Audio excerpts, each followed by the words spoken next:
Coming from Egypt, what is your major concern for the global economy going forward? The disorder in the world order, the excessive use of violence and force.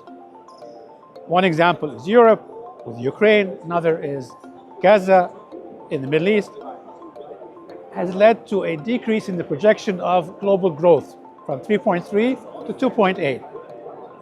As that decreases, world trade decreases. It affects all communities around the world.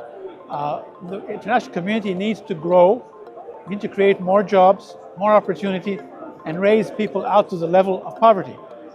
That requires the ability to calculate and assess the future. And it requires us to focus on building rather than destroying. At the Qatar Economic Forum, we saw major discussions taking place over President Donald Trump's visit to the GCC countries, including Saudi Arabia, Qatar, and the UAE, and the deals that he made here. How do you reflect upon these deals? If you look carefully, you will see that parts of them were pre-agreed understandings, because they take time to negotiate. Parts of them were new, and parts were MOUs for the future.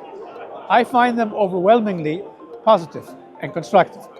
At the same time, they need to be implemented, but you need to create the right environment for them to be fully beneficial. I actually think that you can't separate politics and economics. You need to work on both tracks at the same time. Trade tensions between the United States and China continue to dominate the global economic discourse. How do you look at this trade rivalry, and how are the other countries, including Egypt, trying to balance between both these countries? They wanted to leave the Middle East and look towards Asia. So when the world starts looking towards Asia, there should not be a complaint. We will work with the West, with America.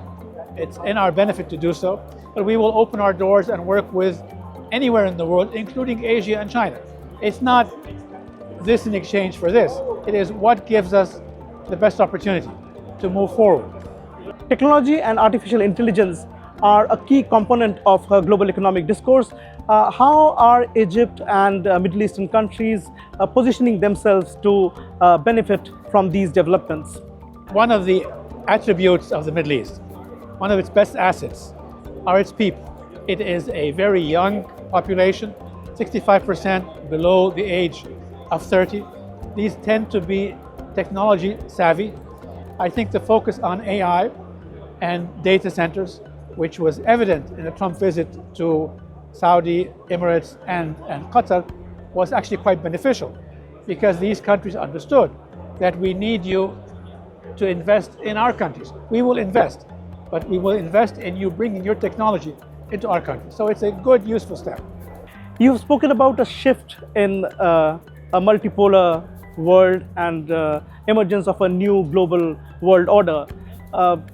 What role do you envision for countries like Turkey, Egypt, and other Middle Eastern countries in these shifting dynamics?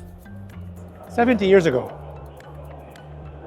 small, newly independent countries, not very wealthy, gathered together in Bandung and then created an online movement after that. They were poor, newly independent, but they decided that the only way to make a better world is to work together. They need to do the same now, especially that they are greater partners in the world community.